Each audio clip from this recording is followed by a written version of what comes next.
Hadis diriwayatkan oleh Imam Bukhari, keterangan dari sahabat Abdullah bin Abbas radhiyallahu anhuma. Man tahallama bihulumin lam yarahu kullifa an yaqida baina sya'irataini wa la yaf'ala. Wa man istama'a ila hadisi qaumin wa hum lahu karihun aw yafirruna minhu subba fi udhunihil anuku yaumal qiyamah. Wa man sawwara suratan udziba wa kullifa an yanfukha fiha falaisa binafikh. Lengkapnya hadis ini Rasulullah menjelaskan tentang 3 perkara. Perkara yang pertama, jangan sampai kita lakukan 3-tiganya ini, Pak. Yang pertama adalah barang siapa yang ngaku mimpi, dia berbohong telah mimpi.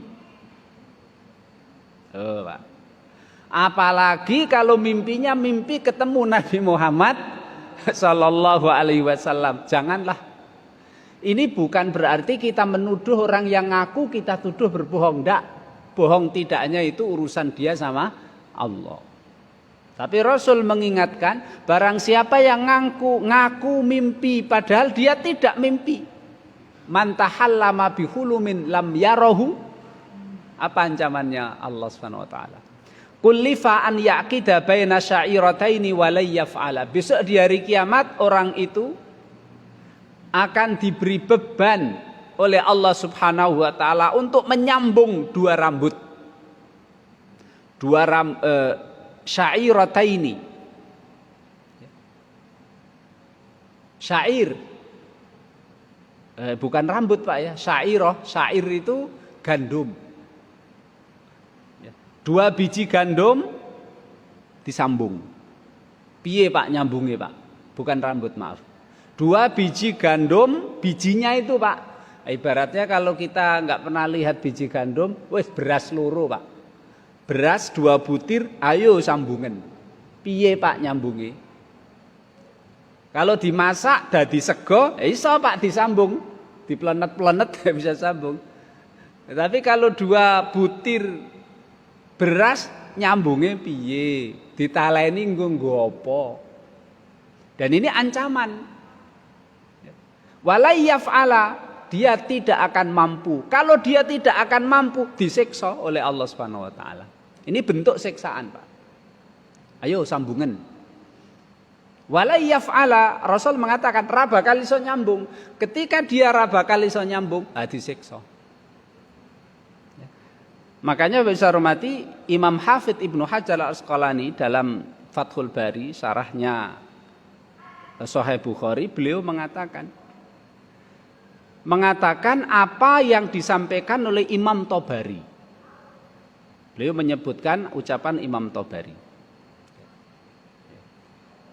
Kenapa ancamannya begitu berat? Karena mengaku mimpi itu berkaitan dengan sebuah kebohongan yang diatasnamakan Allah Subhanahu wa taala. Karena mimpi yang baik itu dari Allah, Pak. Kok dia berbohong? Berarti dia berbohong atas nama Allah Subhanahu wa taala. Dan berbohong atas nama Allah itu dosanya lebih besar dari membohongi orang. Bohong kepada orang dengan bohong kepada Allah. Bohong kepada Allah itu lebih besar dosanya. Bohong kepada orang saja dianggap salah satu sifat munafik kan, Pak. Apalagi bohong atas nama Allah Subhanahu wa taala. Allah Subhanahu wa taala berfirman dalam surat Hud ayat 18-19, "Wa man adzlamu mimman iftara 'ala Allahi kadziba ulaika yu'raduna 'ala rabbihim wa yaqulul ashhadu haula'i alladziina kadzabu 'ala rabbihim ala la'natullahi 'alal dzalimin." Siapakah orang yang paling dolim dari orang yang membuat kebohongan atas nama Allah? Nah, termasuk ngaku nabi itu kan, Pak. Aku ini nabi, berarti kan dia membuat kebohongan atas nama Allah. Dia berbohong. kepada manusia bahwa Allah memberikan dia wahyu. Seperti dia mimpi, aku mimpi gini, mimpi baik, mimpi gini. Nah, mimpi yang baik itu dari Allah. Nah, berarti dia membuat kebohongan atas nama Allah Subhanahu wa taala. Orang yang membuat kebohongan atas nama Allah besok di hari kiamat, Pak, akan diajukan, akan dihisab oleh Allah Subhanahu, akan dihisab di hadapan Allah Subhanahu wa taala, dan Allah mendatangkan saksi-saksi. Dan para saksi yang didatangkan oleh Allah untuk bersaksi atas kebohongan dia itu, saksi itu mengatakan, haula alladzina kadzabu 'alallahi ala la'natullahi 'alal zalimin. Siapa saksi itu kok? Malaikat, tangan, kaki, kan begitu, Pak. Kalau hisab kan mulutnya al-yauma nakhtimu 'ala afwahihim wa tukallimuna aydihim wa tashhadu arjuluhum bima kanu yaf'alun. Malaikat pencatat amal datang, tangan kaki bersaksi. Para saksi itu mengatakan haula illadzina kadzabu ala rabbihim. Betul mereka telah berdusta atas nama Allah. Ala laknatullahi ala dzalimin, maka laknat Allah akan Allah berikan kepada orang-orang yang zalim. Kemudian Bapak Ibu saya hormati, Imam Ibnu Hajar al-Asqalani juga memberikan argumentasi yang kedua, dusta atas nama Allah itu lebih besar dosanya daripada dusta kepada manusia. Dalam sebuah hadis yang diriwayatkan oleh Imam Muslim dari sahabat Ubadah bin Samit, Rasul bersabda, ru'yal mu'mini juz'un min sittatin wa arba'ina juz'an minan nubuwah. Mimpi seorang mukmin, Pak, yang mimpi wongi soleh, mimpinya mimpi baik, itu merupakan satu bagian dari 46 bagian kenabian. Jadi mimpi yang baik itu enggak sembarangan, Pak. Itu salah satu bagian dari kenabian. Nabi sudah tidak ada lagi. Wahyu dari Allah sudah tidak ada lagi diberikan kepada Nabi dan Rasul, karena Nabi dan Rasul sudah selesai. Yang tersisa adalah Allah memberikan mimpi-mimpi yang baik. Nah, karena mimpi yang baik adalah bagian dari kenabian, maka orang yang ngapusi mimpi baik dosanya gede. Nah, ini ya jangan dipahami, Pak, ya, kalau orang yang mimpi baik berarti dia nabi, ya bukan ya. Makanya Ibnu Hajar Asqalani mengatakan, ya, bukan berarti manusia selain Nabi, kalau Nabi dan Rasul mimpinya wahyu. Sekarang sudah tidak ada Nabi dan Rasul, kok ada orang yang baik, mimpi baik. Mimpi baik tidak berarti dia otomatis jadi Nabi dan Rasul, tidak.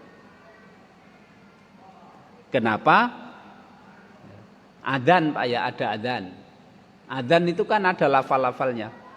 Ketika saya mengucapkan Allahu Akbar, apakah aku dianggap muadzin? Kan tidak, Pak. Nah, gitu. Ketika saya mengucapkan asyhadu an la ilaha illallah asyhadu anna Muhammadur Rasulullah, apakah aku dianggap muadzin? Kan tidak. Sama seperti ini. Ketika ada orang mimpi baik, bukan berarti dia nabi, bukan. Ya, itu hanya bagian dari 46 kenabian, bagian-bagian dari kenabian. Artinya wahyu sudah tidak diberikan kepada Allah melalui malaikat Jibril, sudah tidak ada, sudah selesai, Nabi sudah selesai, tapi mimpi-mimpi yang baik masih Allah berikan kepada hamba yang beriman. Makanya semakin akhir itu, Pak, semakin akhir itu nanti akan semakin banyak Allah berikan mimpi-mimpi baik kepada orang-orang yang soleh, yang tetap istiqomah, yang tetap berpegang teguh dengan ajaran Islam yang digambarkan Nabi seperti memegang bara api. Orang-orang seperti itulah nanti akan banyak diberi mimpi yang baik. Ini bagian yang pertama, Pak, ya, bagian yang pertama. Janganlah kita berpura-pura atau ngapusi mimpi baik, terutama mimpi ketemu dengan Nabi Muhammad sallallahu alaihi wasallam.